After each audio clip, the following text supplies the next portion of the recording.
Hey guys, hope you're doing well. Today I wanted to take a few minutes and talk to you guys about Peavey Transtube amplifiers. There's a lot of buzz online about these things, especially the older ones like the Peavey Bandit red stripe that you see here. One of the amps in this range that I haven't seen get a lot of love is its little brother, the Peavey Envoy 110. At a whopping 24 pounds and 40 watts, I was curious if this thing would hang with a drummer, maybe give me some decent tones that I could use. It's really lightweight and portable, so I thought I'd give it a go and we could try it out. Stick around, this is going to get fun.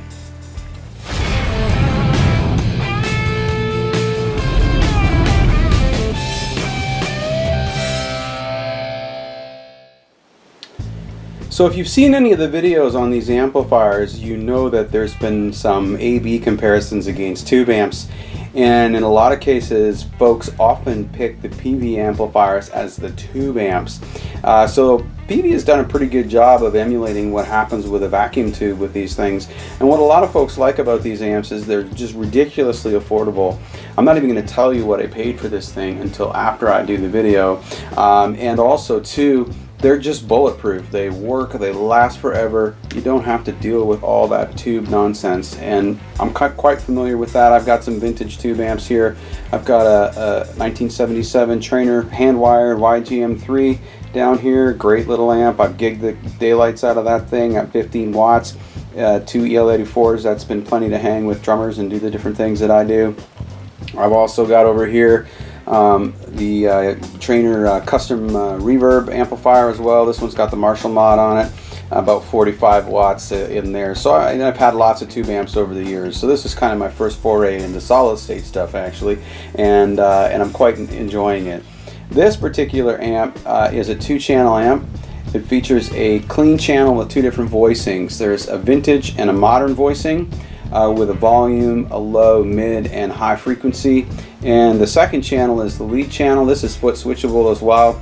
It has a vintage, high gain and modern setting on the lead channel, with a pre-gain and a post-gain, as well as your low, mid, and high EQ.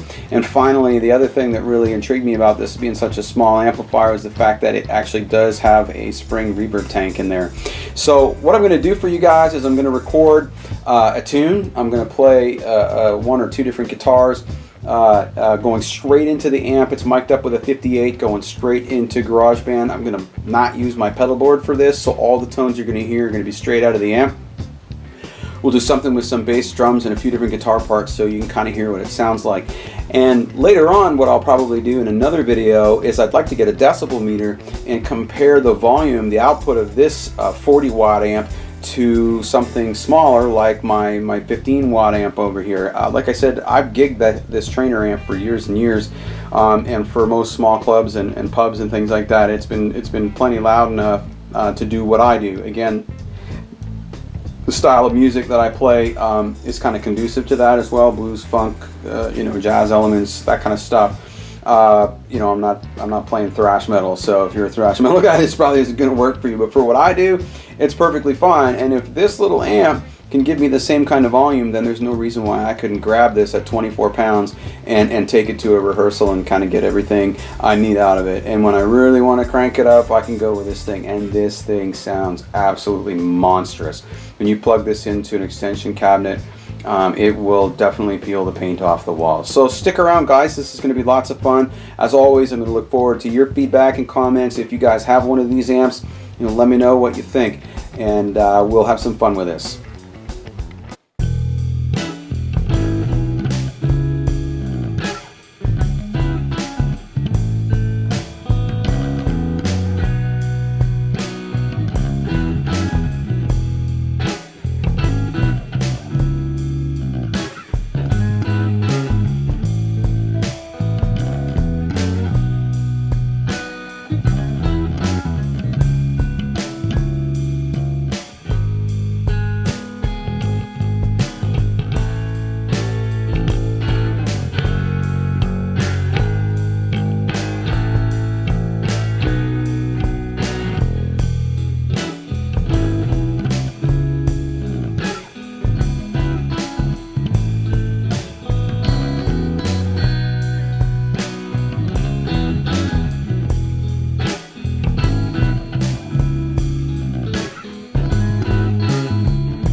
that's it, guys. Let me know what you think of the amp. I basically used just 2 rhythm guitar parts and then the lead.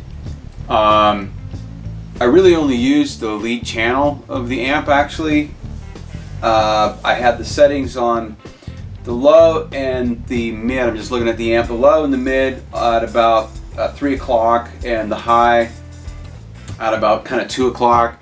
Reverb at 3, and the pre-gain at about 6 o'clock. No, 1 or 2 o'clock, and the post-gain around 3 o'clock is about where I had the amp set.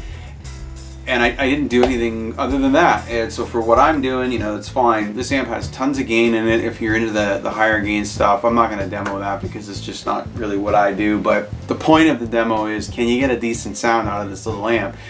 And frankly, I feel like you can. I paid 65 bucks for it.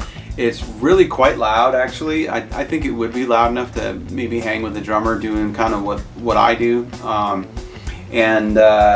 I plan to do that. I'm going to take it out to a rehearsal and you know, and see how it works out. But I mean, for 65 bucks that I paid for it, you can pick these things up on the used market pretty cheap.